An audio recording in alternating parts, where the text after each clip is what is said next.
Hi friends, இன்றைக்கி ஒரு பூண்டு குழம்பு நான் உங்களுக்கு காமிக்க போகிறேன். இது ரொம்ப சிம்பிளாக ஈஸியாகவும் இருக்கும். வாங்க பார்க்கலாம்.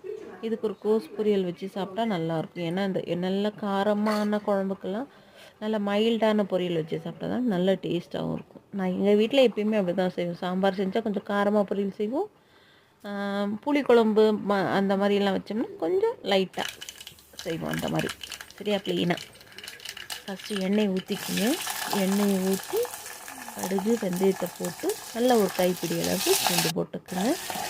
பூண்டு போட்டு கருவேப்பிலை போட்டு நல்லா தாளிச்சிங்க. அந்த எண்ணெயிலே கொஞ்சம் நேரம் பூண்டு வதங்கட்டும்.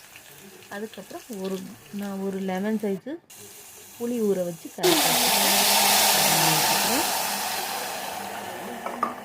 இதுக்கே மஞ்சள் பொடி, மாமூலி சாம்பார் தூள் இருக்குது.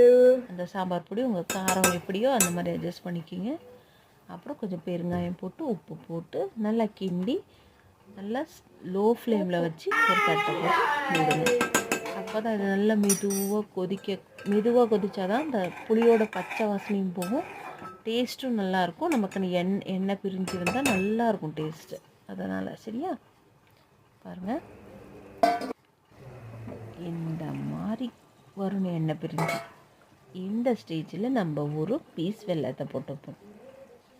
வெல்லம் போட்டு அதை கிண்டி விட்டு நல்லா சூடான சாதத்துக்கு நல்லா ஒரு 2 டீஸ்பூன் அளவு போட்டுக்கிட்டா நமக்கு போதும். சாதத்துக்கு பிசைஞ்சிட்டு நல்ல ஒரு கோஸ் பொரியலோட உட்காந்து சாப்பிட்டோம்னா சும்மா அசத்தலாக இருக்கும்.